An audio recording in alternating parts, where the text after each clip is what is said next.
എളുപ്പത്തിൽ എരുന്ത് കറി ഉണ്ടാക്കിയെടുക്കാം. എരുന്ത് നന്നായിട്ടൊന്ന് കഴുകി വൃത്തിയാക്കി ഒരു ചട്ടിയിലേക്ക് ഇട്ട് കൊടുത്തിട്ടുണ്ട്.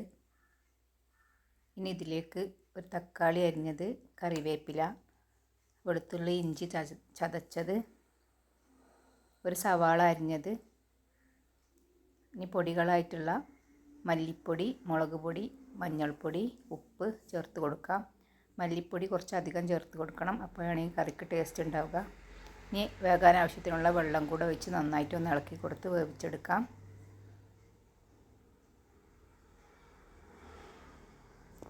ഇനി ഇതൊന്ന് വെന്ത് വരട്ടെ. വെന്ത് വരുമ്പോൾ ഇതിൻ്റെ ഇത്തിളൊക്കെ തുറന്നിരിക്കും. ഇപ്പോൾ നമ്മുടെ എരുന്ത് നന്നായിട്ട് വെന്ത് വന്നിട്ടുണ്ട്. ഇത്തിളൊക്കെ തുറന്നിട്ടുണ്ട്. ഇനി നമുക്കിതൊന്ന് താളിച്ചെടുക്കാം. ചൂടായ ചട്ടിയിലേക്ക് ഒരു ടേബിൾ സ്പൂണോളം വെളിച്ചെണ്ണ ഒഴിച്ച് കൊടുത്തു. അതിലേക്ക് ഒരു 5-6 ചെറിയുള്ളി അരിഞ്ഞത് ചേർത്ത് കൊടുത്തു. നന്നായിട്ടൊന്ന് ബ്രൗൺ കളർ ആകുന്നവരെ വഴറ്റിയെടുക്കാം. ഇത് റെഡി ആയിട്ടുണ്ട്. നമുക്ക് കറിയിലേക്ക് ഒഴിച്ച് കൊടുക്കാം. ഇപ്പോൾ നമ്മുടെ എരുന്ത് കറി റെഡി ആയിട്ടുണ്ട്. സിമ്പിളാണ്, ടേസ്റ്റിയാണ്, ഹെൽത്തിയാണ്. അപ്പോൾ എല്ലാവരും ട്രൈ ചെയ്ത് നോക്കൂ. Please like, subscribe my channel. Thank you.